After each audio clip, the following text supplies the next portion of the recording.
Во продолжение, Жарко Радович и нашата Вања грижа за животните во летниот период, неколку убави совети кои што ќе ви ги дадат на крајот од утринската.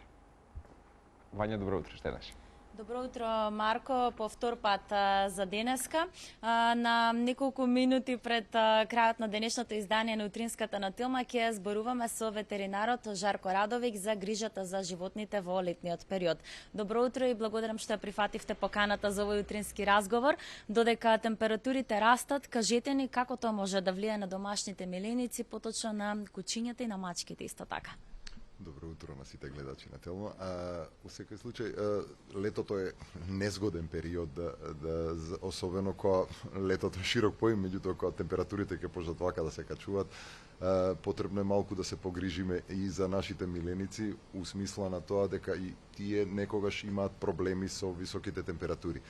Кога би им дале нив да бираат се како што сакаат, природата го има кај нив направено, ги има направени механизмите како да се разладуваат, меѓутоа проблемот е што ние со своите постапки можеме нив да им направиме проблем, тука треба да се внимава.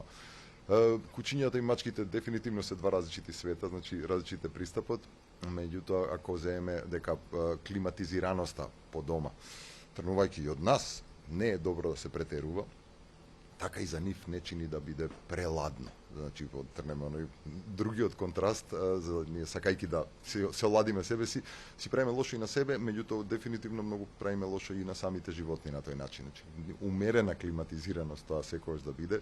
Мачките далеку подобро поднесуваат високи температури него кучињата и заради тоа и прилично не сакаат климатизирани простори. Кога е климатизиран, мачката најчесто бега од тој простор и гледа да биде на место кое што е потопло, не прежешко, меѓутоа пак малку потопло. Кучињата го имаат механизмот со вентилацијата, со ладењето со збрефтање, тоа е еден механизам кој што е доста делотворен, меѓутоа треба да се внимава па од друга страна. При транспорт многу често гледам куче ќе сврли глава надвор, па луѓето си кажат и супер, оно се лади. И тоа може да се претера. Значи не треба да се дозволува на тој начин да се разладува при кола во движење, затоа што и тоа е претерано ладење.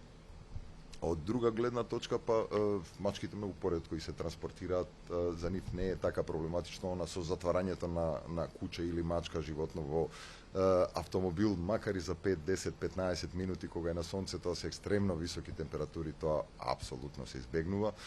За кучињата може да важи оној момент, исто ако се во двор чувани, да се внимава при полевање. Кучето, да речеме, би си нашло место кое што му е најадекватно во дворот. Меѓутоа, ако ние на жешкото време земеме да се разладиме со вода и го оладиме тој простор, односно го заситиме со влага, со течност, доаѓа до испарување и на просторот каде што живее кучето, каде што хабитира, каде што треба да се олади, доаѓа до заситување со влага и едни тропски услови кои што му го неутрализираат нормалниот механизам и може да дојде до топлотен удар, и ако не е директно загреано и ако кучето би му било сосема убаво, кога ние не би полеале све околу и направиле така влажно, че треба да се внимава и на тоа. Тоа се некои, ајде, онака, најбрзински совети што може. Така ви благодарам за ова исцрпно објаснување. Само да ни кажете, Куса, во кој период од денот е најбезбедно да се шета кучето и како може жешкиот асфалт да влијае на шепите? Значи, ете и тоа е дел каде што ние влијаеме, ние го диктираме темпото. Кучето би мирувало се додека убаво не се стемни, додека не се олади, па тек тогаш би се движало. Додека нас темпото ми наложува и сега морам да идам после вечер вамо, јас сега ќе ошетам кучето порано.